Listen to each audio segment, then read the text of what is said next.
Welcome on in to another episode of Nate Hit the Foul Pole.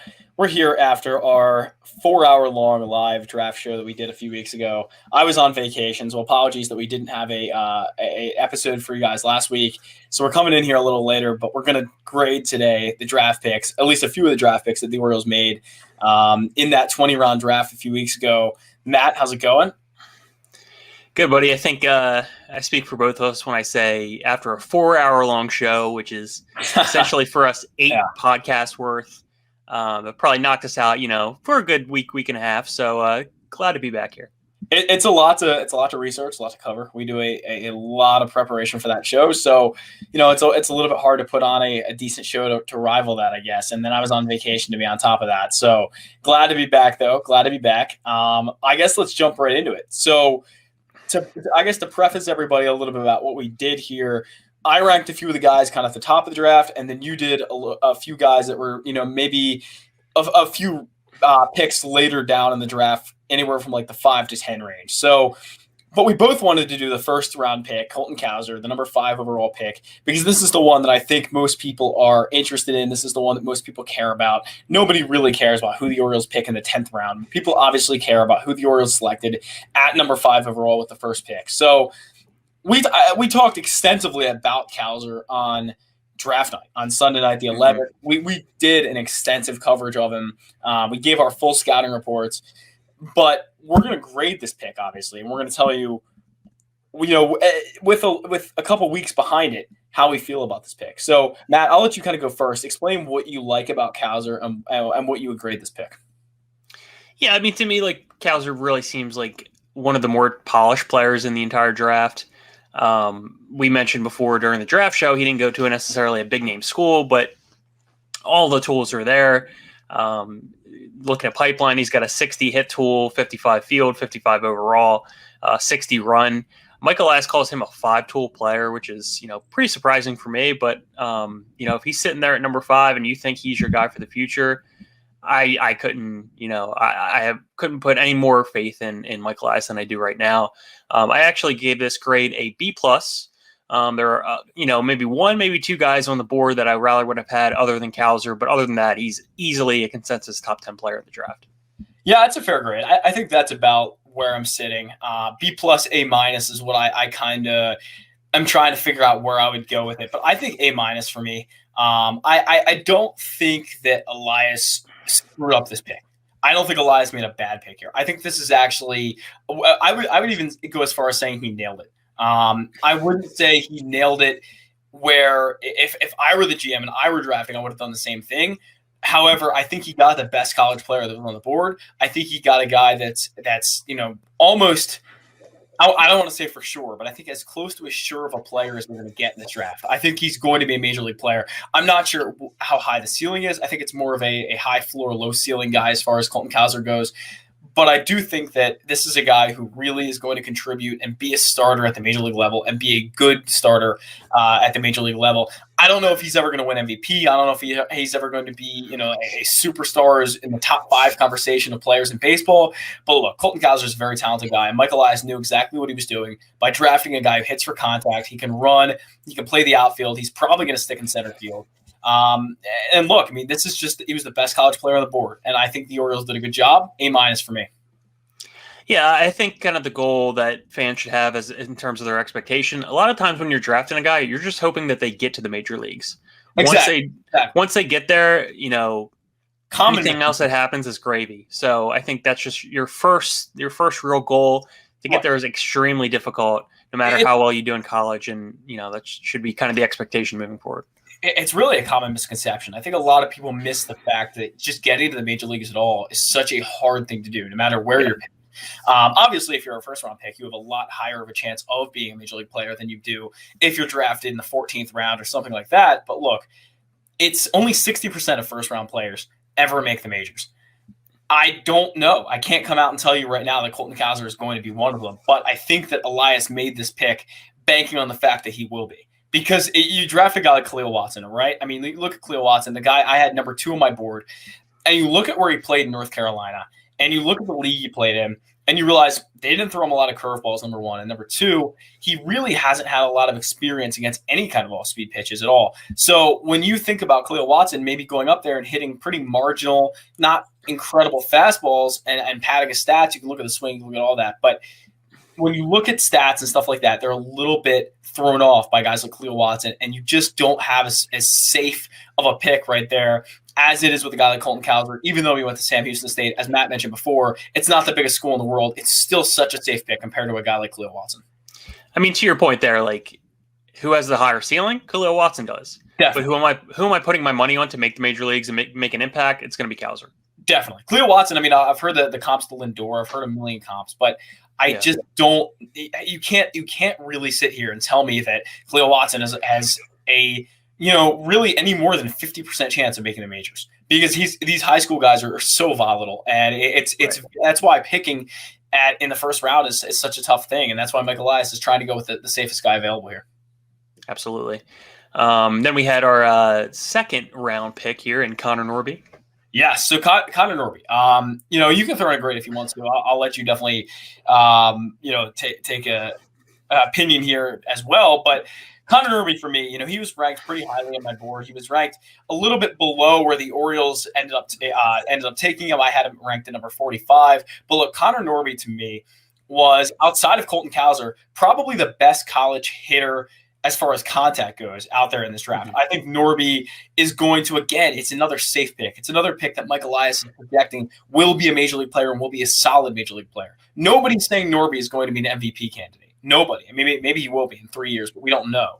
Connor Norby, for me, is another safe pick that you bank on the contact, you bank on the batting eye, you bank on the approach that Connor Norby brings to the table, and he brings together a really solid and polished profile where I think he's a guy who could easily hit for, 300 average, maybe gets on base at a 370 clip, and he's your starting second baseman for the general amount of time that the Orioles are competitive in the next when this regime ends up finishing off this rebuild. So Connor Norby, to me, he adds a position player to the Orioles system that in a position where they really lack. Second base, they don't have a lot. They have Taron Vavra and Jahmai Jones. And, I know people on Twitter want to make Jahmai Jones out to be Babe Ruth, but let me tell you, he's not actually that good. So as much as I like Jahmai Jones, he's not actually that good. So Connor Norby adds a premium talent at second base. For me, I'm going to go with A. I can't go with A+. It's not a perfect pick. It's not the perfect pick, but it's pretty close. I really like Connor Norby. I'm with you there, Zach. I actually like this pick better than the Cowser pick. I gave this pick an A-. You always want to go for a guy that has a semi-elite tool, and if you just get that one tool, you can actually develop the other tools as well. And the O staff, you're putting a lot of faith in them now that they can develop some of these players. Would you put a comp on him similar to that of a Nick Madrigal? No, I mean, that's not a bad comp. It's not the one I personally had in mind. I like DJ LeMahieu as a comp.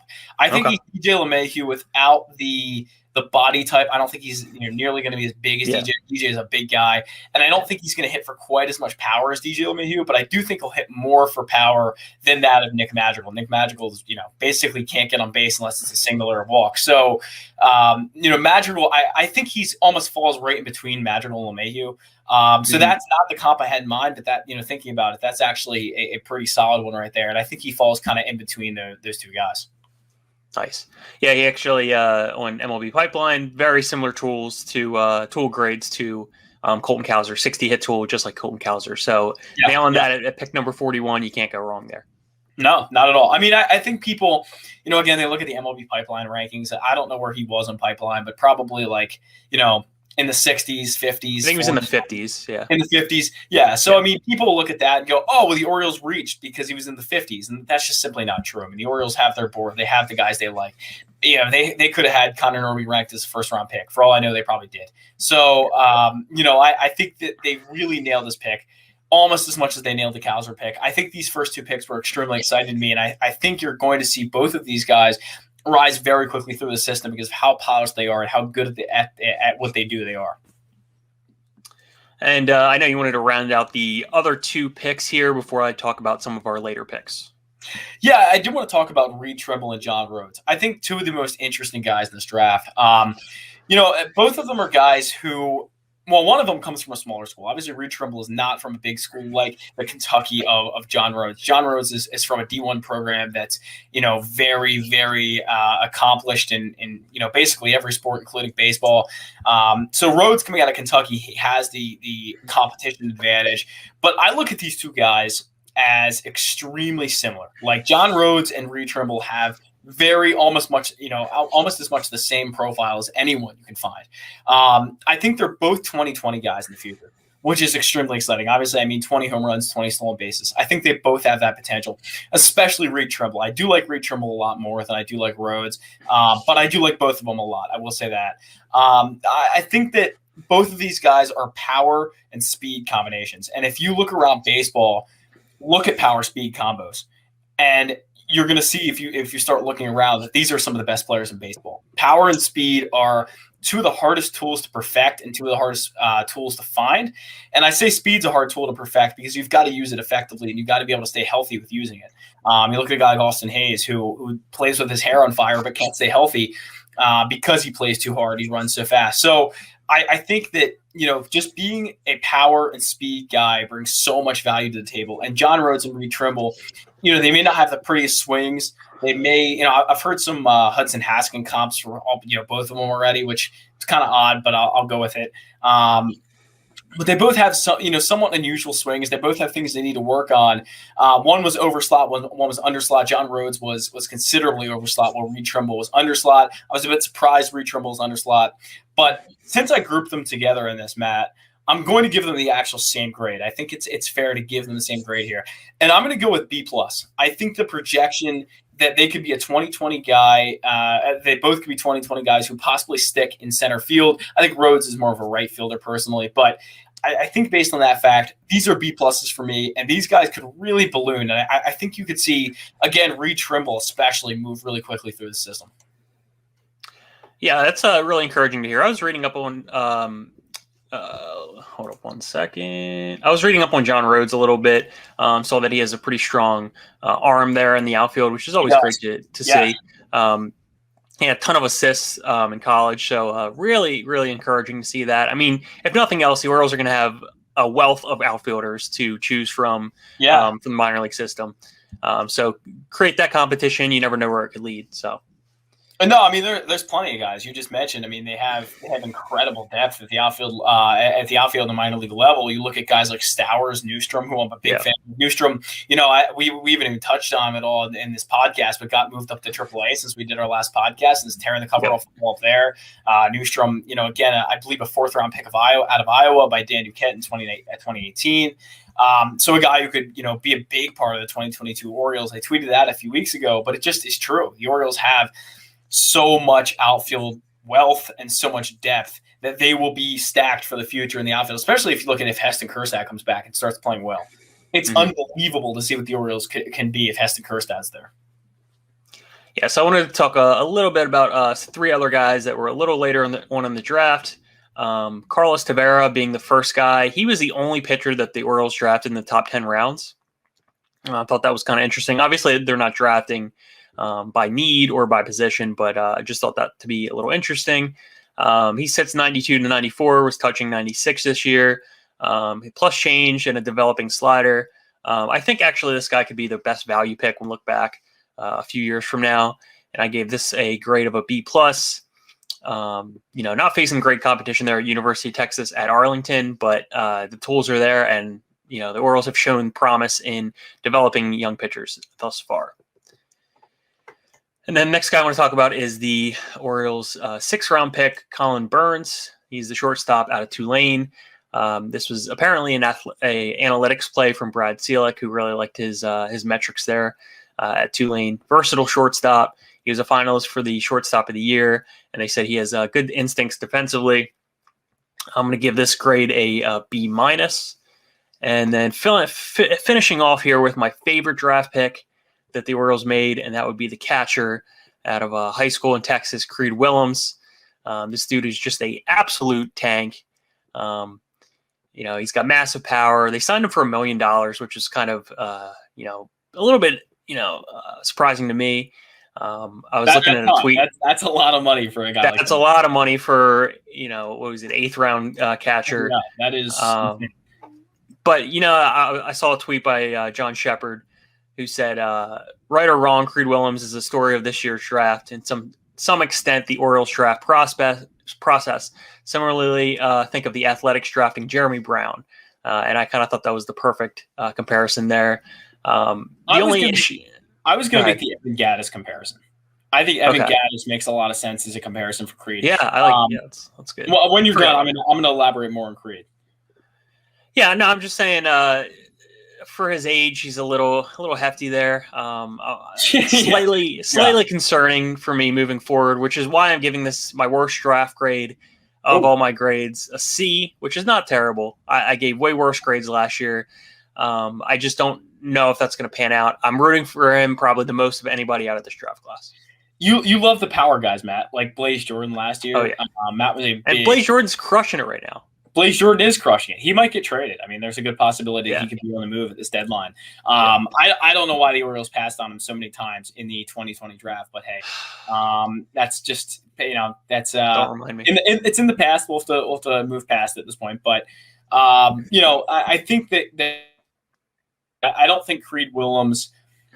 I look at high school guys, and you look at the profiles you want. I look at high upside as always what you look for in high school. You look at guys who could just balloon and become incredible players, all across the board. I don't really see that with Creed Willems. Like he's a hitter who's going to hit with considerable power, but there's not else a lot. We're going to cut that. There's not much else there with Creed Willems. Right. The defense is subpar. He's pretty slow. He doesn't have a very good arm. It's just not really a guy that I get myself too excited about. $1 million for a guy who's basically a power hitter is just a bit weird. And $1 million for an 8th round pick is a lot. It is a lot. It is way over slot. I think he got, the slot value, I believe, is like $150,000. So he got way over slot. I think that John Shepard's right. I mean, this is clearly the guy they were targeting to go over slot when they picked Colton Cowser. And not that the Orioles picked Colton Cowser because they wanted to go under slot. I truly think they thought he was a really solid option on the board for them, just as they did with Carlos Correa and Heston Kjerstad. And I'm talking about Mike Elias, of course, with that. But Creed Willems, to put all your eggs in the Creed Willems basket, it's a little bit concerning to me based on the fact that he's you're not buying that trading card like I am. I mean, you might have to. I mean, you're a big fan. That's an investment. You love those guys. You love those guys. That's an investment. I think it's fair. I think it's fair. You can do it if you want. If that's what you're into, Creed Willems trading cards, go ahead. When he makes the Hall of Fame in 2042, you're gonna be sorry. That's all I'm saying. I believe me. If he makes the Hall of Fame, I think that. Wow. I mean, if he makes the Hall of Fame, how many World Series did the Orioles win? Right? Like it's gonna be. Like 4. Because you already have certified Hall of Famer Adley Rutschman on the team, right? I mean, Adley Rutschman. You're gonna have CJ Abrams once the Orioles trade Trey Mancini for Eric Hosmer and CJ Abrams. So you're gonna have a lot of Hall of Famers on that team. Listen, Creed's gonna be your full-time DH. You're not gonna have to worry about another catcher. You'll be fine. I believe it. I believe it. Whenever I hear the name Creed, I just think of Creed from The Office, which is maybe taking my opinion. I like it. Yeah, there you go. If everyone could see Matt do that on video, it'd be way better. But I like it anyway. Off the rails. We've graded some of the top draft picks. I do want to say on Carlos Tavera, that was my personal least favorite pick of the draft. I did not like the Carlos Tavera pick, just based on the fact that he's a senior sign, and generally senior signs are just not that good. I just don't like the senior signs in general. It's nothing against Carlos Tavera. I mean, he's a good fastball. I think he's going to have some success in the minors. I think I like the profile as far as his makeup goes and how big he is, and the velocity and everything. I like all of that, but I don't know that he was worth a fifth round pick. So now that the draft grading portion is over on our show, we did want to talk about a little bit about the Major League team, because Matt and I really don't talk about the Major League team. I think there's good reason for that, right? Like there is reason that we don't talk about this team, because they're the worst team in the American League, and it's a rebuild, and we want to focus on the farm. And generally for the entire season of 2021, and mainly through 2020 as well, we focused on the future and not really what's going on in the present. which is why we did want to talk about the Orioles a bit today, just update some people on, not only some prospects who are at the major league level, but some surprise performances, namely Spencer Watkins, who's starting as we're recording this podcast later tonight. You look at, Ramon Urias, who's come out of nowhere. Mm-hmm. And it's a guy that they claimed a little after the winter meetings in early 2020, and he's now become the starting shortstop for this team while Freddie Galvez is out. He's been a great surprise and a guy who's hitting the ball really well. You look at Cole Saucer, who's come back from, an injury last year and become one of the most reliable and best bullpen pitchers on this team. And the Orioles right now, they're hot, Matt. They just swept the Nationals. They go into a 2-game series with the Marlins tonight. When this is posted, you're going to know probably what happened in that series. But the Orioles are hot. They're 6 for their last 9. So they're playing good baseball. And I'm excited about it currently. Yeah, I think what you're kind of seeing out of the All-Star break is very encouraging. And I think, bottom line, we can say this over and over. It's like beating a drum. Pitching, it all starts with pitching. You go out there, you have good performances from the starters, but really this bullpen has been impressing me a lot. Guys that you mentioned already. Matt Harvey, he hasn't given up a run since July 7th. 12 scoreless innings. What more? And I'm going to win that bet. I am going to win that bet with you. To be fair to our listeners, Matt and I have a bet that is, I want to say it's a 7 ERA or a 6 ERA. I'm not sure. It's a 6. It has to be under 6. Okay, so Matt wins the bet. If Matt Harvey finishes the year with the Orioles under 6 ERA, I win the bet if he's over 6 ERA. Matt looking like he might pull away with this one somehow. I'm not sure, but it's I wasn't feeling so hot in early to mid June. I'm not gonna lie. I bet you weren't. I mean, how long do we think this Matt Harvey is going to last before he reverts to the Matt Harvey that we know? For me, I don't know. I'm always like the gun shy, like pessimist when it comes to Orioles pitching. That's just like the nature of being a fan since like 2000. 100% right to do that. Yeah, I mean, I've been watching them for over 20 years now. It's just kind of the nature of things. But I think what you're seeing now, and you can carry into years to come, this consistent pitching. I mean, if you have like a guy like Spencer Watkins, who he's not going to pitch to a 150 ERA, he's going to pitch, hopefully, you hope to a under 4 ERA. If you can get guys like that, I just think of like years like 2012, right, when they had Jason Hamill. He was just anchoring that staff. He wasn't a great pitcher. He was just getting the job done almost every start. And you need a guy like that who comes in, just kind of gets the job done, gives you a chance to win. Because this team, with the prospects they have, they're going to score a lot of runs. So if you can just kind of keep the game in check, you're going to have success. You mentioned Spencer Watkins. I do want to talk a little bit about him because I did see him in his first Major League start. I was at that game. I'm going to be at the game tonight to see Spencer Watkins make another Major League start. I'm very intrigued of what this is. I'm very intrigued of how he is as a pitcher. I think for me, the curveball looks like a 60 grade pitch. I've read that it's a 45 grade pitch online. I think it's a 60 grade pitch. I think his curveball is unbelievably good. I think the fastball is also about anywhere from 45 to 50. I think when he locates it, it's good. The velocity isn't there and it doesn't move that much. But man, when he locates it, it's like a John Means fastball. It's very hard to hit, even at low velocity. And then the changeup is not too bad for Spencer Watkins either. So I really like Spencer Watkins and what he's been able to do so far. And if he keeps throwing the curveball and he can throw it in many counts and be effective with it, look, I mean, this is a guy that the Orioles can definitely use help from. A decent amount of his strikeouts too come when strikeouts looking. So that tells me that he is locating very well. And not only that, but just that but I mean, it means he has good stuff. So right. Yeah, exactly. Anybody, I guess, the trade deadline's coming up in 4 days. Do we have any predictions here for who will be traded off this team? Well, we did our trade deadline prediction show, which I feel almost now is a little bit outdated. It is, yeah. The fact that there have been some real changes in plans, it seems, for the Orioles. Yeah. We talked about Paul Fry and Tanner Scott in that show, and I would still say those are, for me, the biggest two guys that could be dealt. But Freddie Galvez now coming off the injured list. We talked about him pretty extensively in our trade deadline show that we did a few weeks ago, and I think there's a possibility that Freddie Galvez gets moved. Trey Mancini's staying. I hope I'm right, at least, that Trey Mancini is here for the long term and that he's staying at least through this deadline. So I would say Trey stays, Paul Fry's traded. That's my prediction. I don't know what it is. I can't explain it. I have a sinking feeling that Trey Mancini is going to be traded. Really, you do? Okay. And Okay. I have no rationale behind that. I cannot explain it. It just I don't know. It just Well, seems that way. well, obviously, the Orioles are going to get Blaze Jordan from the Red Sox to fill out the the Creed Willems profile. They've got to get completed with Blaze Jordan. So, I would buy a Blaze Jordan jersey like 0.5 seconds after that trade was made. wow, 0.5 seconds. wow, yeah. I don't know if you heard this today, Matt, but Lamar Jackson's changing to number 1 if he wins the Super Bowl this season. So you've owned that jersey since Lamar Jackson was drafted about 0.1 seconds after he was drafted, and now he's about to change the number. How do you feel about that? I'll go one step further. I will buy a Blaze Jordan jersey. Believe that.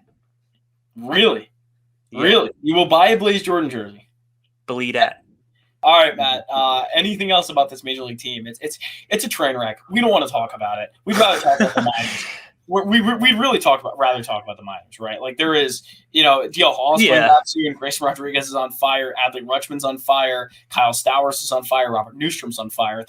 Basically the whole minor leagues is playing at a rate that you'd be happy with, and I think Michael Elias is happy with. So, hey, look, that's what we want to. That's really what we want to cover right now and what we're excited about. So, yeah, I would say enjoy what you're seeing with the Orioles. I don't know how long it's going to last, especially if they trade a couple of bullpen pieces. But it's fun. It's fun while it lasts. It's encouraging.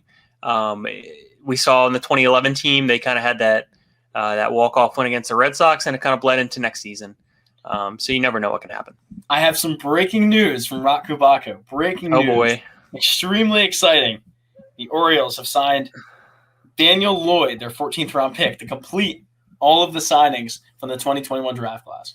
Oh, my God. A++ draft grade. A++. Literally A++. Matt, if you had to grade the whole draft class as a whole, what would you grade this? Now, obviously, we won't know until 5 years from now what this draft. Yeah, like gut reaction. Gut reaction. I'm going to give it a B.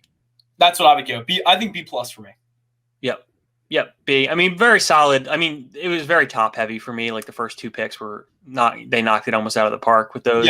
Yeah. A little bit further down in the draft, it was kind of, I wasn't really feeling it. Just reading up on some of these guys. Obviously, I don't know full scouting reports on them. Right. No, I would agree. I mean, I think I'm just basically going from what I know, from what I've heard, and I've watched some video on some of these guys, but I haven't had a lot of time lately with being on vacation to dig into guys more like a Colin Burns and everything. So I'm excited to dig in a little more and find out some more. And I'm especially excited to be out at the minor league parks actually seeing these guys in a few weeks. So I hope they're there. But I think that's going to do it for today's pod. Matt, anything else you have? Anything else before we get out of here? I don't believe so. I went to the game on Saturday, the Harvey game. That was the highest attended game of the year, and that was an atmosphere that I really missed from like 6 years ago. So that was really cool to see. That's awesome. Well, hopefully when the Orioles are good again, they bring in 30,000 a night, and it's like that. Oh, and I was on Masson. I'll give that plug. He was on Masson with Chuck Clark, Ravens legend Chuck Clark.